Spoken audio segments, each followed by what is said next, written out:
Okay, ang ating lesson ay draping. Yan, iikot nyo muna, patalikurin nyo yung inyong client. Next, sa kanya padapain, that is the cover, top cover. Pagmasdang mabuti ang paano i-fold ang towels. Make it sure na i-cover nyo yung mabuti sa may underwear. Okay, yan. Let's go na sa process ng banana scanning. Yan. Yan ang mga gamit ng pang banana scanning.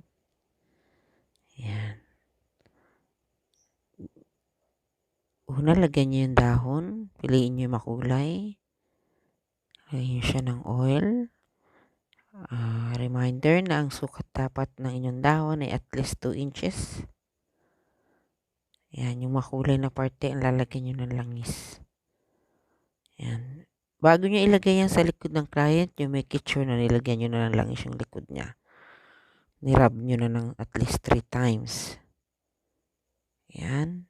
Ihalera. Ayan o. Make it sure you put muna ng oil. Watch out yung hands ko paano maglapot ng langis ha. Then, sindihan nyo yung kandila. Kung wala kayong kandila alternative, you can use yung cotton na with alcohol. Yan. Irarab nyo sa kamay nyo yung may kulay, no? Para matest nyo kung mainit o hindi. Make it sure na hindi mapapaso yung likod ng inyong client. Yan. Ang tawag dyan na process is banana scanning. There are 2 kinds of scanning, banana scanning and plastic scanning. Yun yung cellophane scanning. Ay, yung cellophane, madali lang din naman siya. Lalagyan mo ng langis and then you will put the cellophane sa likod ng inyong client. And the other one is banana scanning. After that, leave it for 3 to 5 minutes. Yan. Yan yung mga gamit ng pang banana scanning. Yan. After 3 to 5 minutes, alisin natin yung dahon. Alternate ang pag-alis at dahan-dahan. Pag mahigpit pa siya, huwag mo nang aalisin kundi ka nag-aapura. Yan. Punasan mo siya ng tissue or towel side by side. Okay, next, let's go to the ventosa session. Those are the materials you need for itabi yung mga gamit. Yan. Watch out. You have to cover yung unless na ilalagay mo yung towels and then you put the oil again. Yan. Pagkayari ng banana, susunod na dyan ang ventosa. No? Yan. Rub it 3 times ulit. There. Watch out paglagay ng alcohol sa inyong forceps. Tutupin nyo ng inyong hands para yung alcohol dumiretso sa loob. And then, pag nagbentusa kayo, make it sure na inyong mga baso ay nakataob na. Look. At dapat medyo mabilis para yung pressure niya ay mag-stay siya doon sa loob ng baso. Okay? And then you cover. Ayan. Pwede nyo namang bawasan yun pagka masyadong malaki. And then, ayan, after, pag inalis nyo yan, naalis yan pagka natapos na yung sesyon ng paa. Ha? Make it sure pag inalis nyo sa side by side, dahan-dahan, alternate. Yan. Hindi nyo basta ipupush siya, iaangat, no. Yan. And then, punasan nyo ng towel or tissue, side by side. Yan. Okay.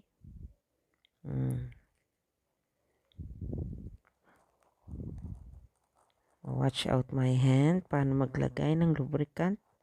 Panatilihin ang inyong mga kamay ay magkakadikit. Yan. Yan ang una. Hanapin nyo yung buto sa pagitan ng kanyang mga balakang. 3 times.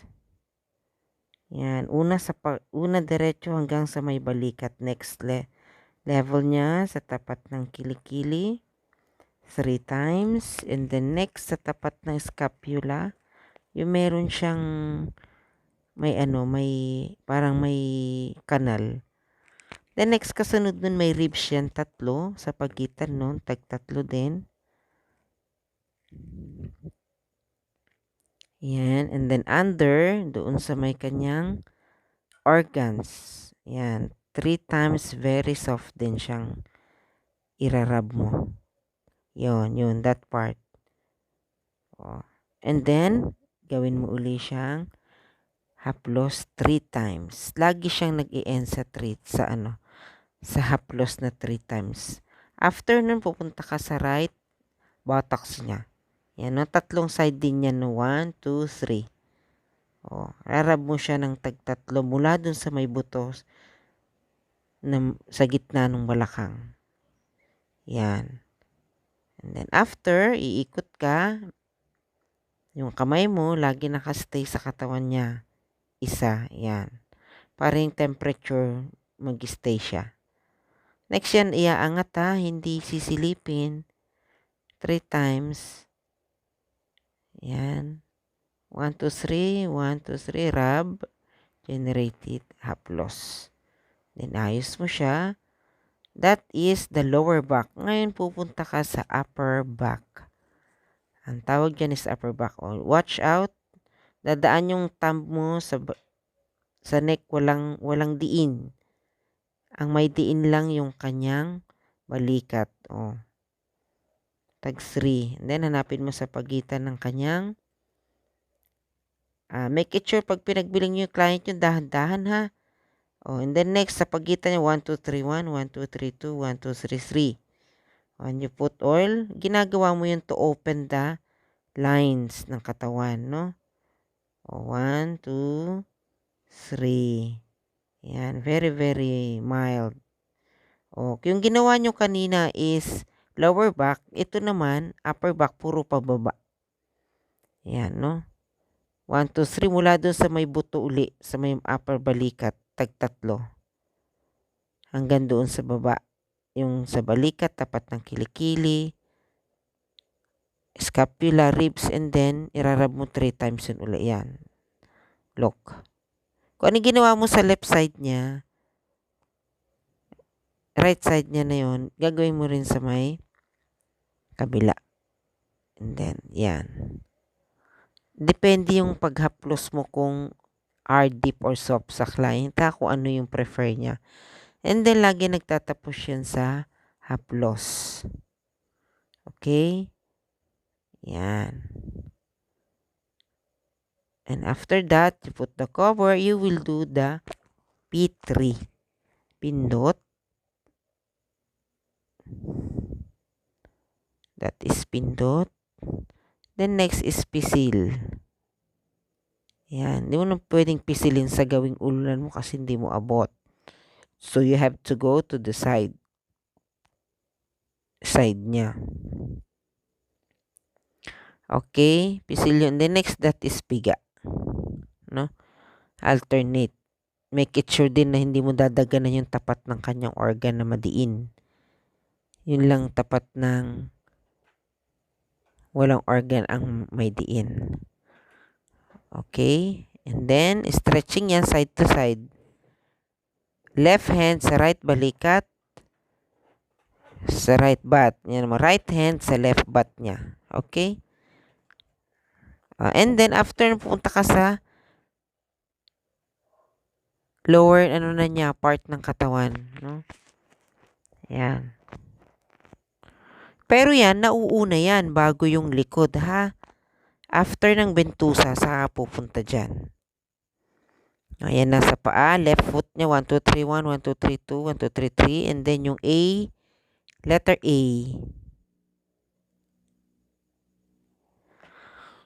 Yan, ang bilang niyan puros 3. Then, pindutin mo yung daliri niya, 3 din. Atakin mo yung daliri niya, 3. You always count it 3. Then, put it down, rub mo yung kanyang kanyang buto dyan sa side to side. 3, and then counter, and then you put oil, you rub it for 6 times ulit. 1, 2, 3, 4, 5, 6.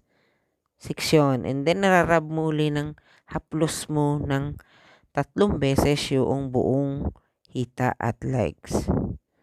Yan na yung outer, inner, center. Outer mo, left ang pataas, 3. Change position ka, magiging 6. And then, yan, go to the inner side naman. Right side mo, 1, 2, 3. Ibababa ng iyong left, 1, 2, 3, 4, 5, 6. Then you go to the center 10 times. Up, 10 times down. Watch out my hand, my thumbs. Yan, hindi mo iaabot sa alak-alakan ha. Kasi that is danger part. Hindi dapat yun minamasas dahil manipis ang mga ugat nun. 10 times. After that, generate heat mo siya. And then, haplos. 1, 2, 3. Then go to the upper part, yung thigh. Yan. Ganon din siya sa kabila. No? Outer, 3. Iaabot mo yun hanggang dun sa may tagilirang may buto. Then 6 pababa.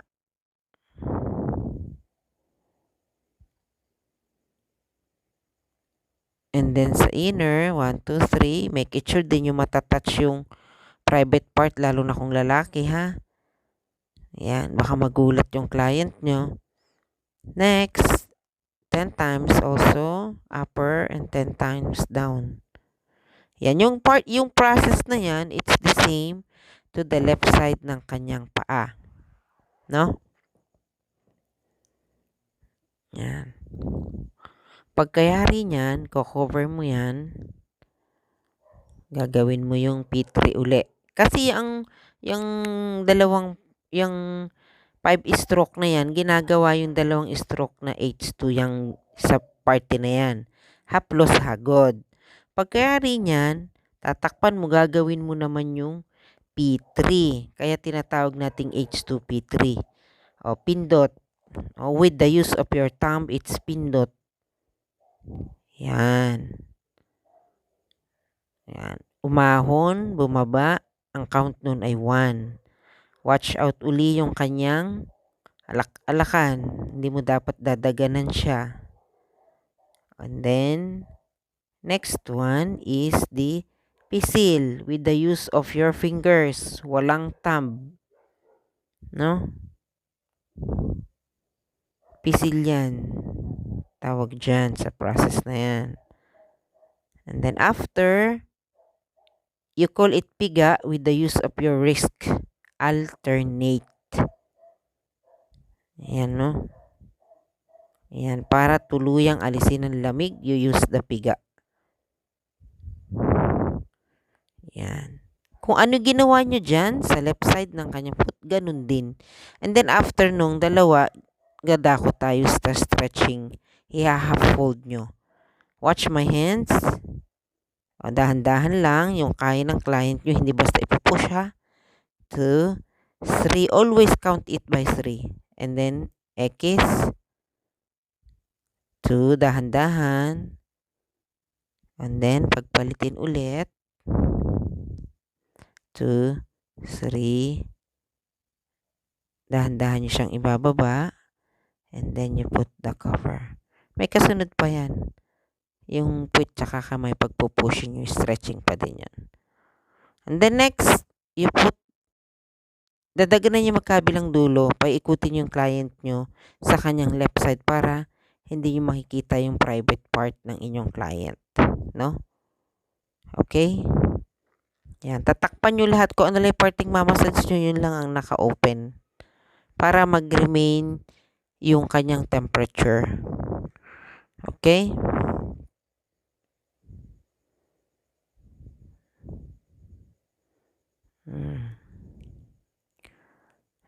Yan. Tawag naman dyan ay dyan sa nakatihayan ng inyong client, punta kayo doon sa pagitan ng kanyang mga paa, ng daliri ng paa niya, para lalabas yung lamig. It's still 3 counts. Umikot 1, umikot 2, 3, and then you put oil. Pag yung client nyo ay nakatihaya na, lahat pataas. Wala na siyang pababa. Ang may pababa lang pag nakadapa. Okay? Outer, inner uli. Outer. Use your right hand. Iirarab mo yung palibot ng kanyang buto 3 times. Bababa. 2, 3. 3 times. Wala nang diin pag bumaba yung kamay niya. And then, sa left, sa inner. 1, 2, 3. 1, 2, 3. Irarab mo skin nun na. Irarab mo uli. And then, akit ka sa taas. Yan naman, outer, inner. Tagtatlo. Pag center na, tatayo mo mamaya. 2, 3.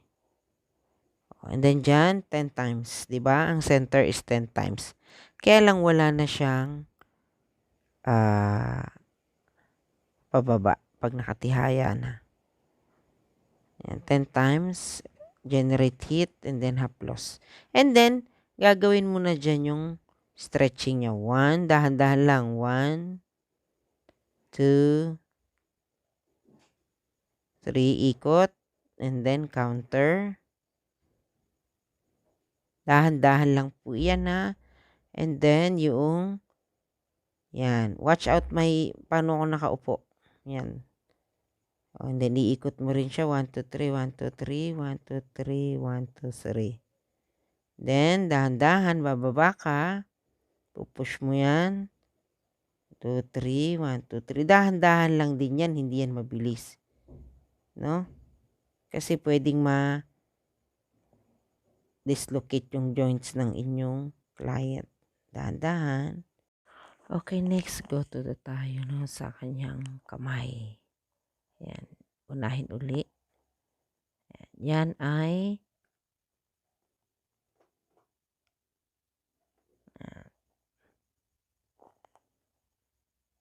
1, 2, 3, 1, 1, 2, 3, 2, 1, 2, 3, 3. And then yung A size niya uli. Pag nakatihaya, anterior. Pag nakaibabaw, posterior. Yung daliri. Mula sa maliit papunta sa kanyang lalaki, 3. Yan. And then, put oil. 3 uli siya. Haplos. Nagawa dyan yung H2. Haplos. Yan. And then, hagod. Gamit na inyong thumb. 1, 2, 3.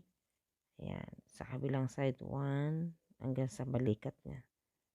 2. Basta walang diin sa gawing alak-alakan ng kamay. 3. And then, posterior. Unahin uli yung pagitan ng daliri. Pababa. O openin mo uli yung kanyang dyan. Line ng mga ugat niya para doon lumabas yung lamig. And then, yung buto, 3 times. Yan. And then, lagay ka ng oil. Pag nakaganyan, posterior. Pag yung nakatihaya, anterior ha. 3 uli. And then, you use mo yung left hand mo uli. Isang hagod na lang yung puro pataas. Yan. 1, 2, 3. 1, 2, 3. Then, generate heat. Tutupin mo yung magkabilang gilid ng braso. Kamay. And then, haplos. Lagi nagtatapos sa haplos. Okay. Yan. And then after, stretching ng kamay, ayan, magka-opposite. 2, 3 counts. 3. Ikot mo. 1, 2, 3. Pabalik. 1, 2, 3. And then stretch mo ng dahan-dahan. Isang hatak. Yan. Kung anong ginawa mo dyan sa right hand niya, yun din gagawin mo sa left hand niya. Okay? Okay, next, let's go to the upper part. Yan, bago mo i-massage yung kanyang mukha, make it sure na nag-alcohol ka ng iyong kamay. Punta ka sa pinakagitnang ulo, 1, 2, 3, 1, 1, 2, 3, 2, 1, 2, 3, 3. Pag normal, pababa ang pindot ng tenga 3. Pagka high blood, pababa. No? Sorry, pag normal, pataas. Pagka high blood siya, pababa. Very soft. Yan, next, yan, 1, 2, 3, go to the center, 1, 2, 3. Sentido yan na 3 count din yan. And then yung kanyang kilay, 3. Ayan. Next, after nyan, rub mo yung hands mo, pato mo sa mata niya 3 times. Ayan. Very soft lang naman ha. And then next, yan pagdating sa face, very very soft. Puro pataas ha, huwag pababa. Kasi pag pababa, tatanda yung client nyo. Pag puro pataas, kagaya ng mga artista, pag minamasad sa mga mukha, lagi yung pa-lift up. Then dahan-dahan, iharap naman na natin yung kanyang ulo 3 times. Para kang nagkayod ng buko. Sorry, ng nyog. Yan, dahan-dahan lang. Pag left side din. Pag right side din. And then, yan, didiinan mo yung kanyang ulo, dahan-dahan. Yan. Gamit yung inyong thumb at mga daliri.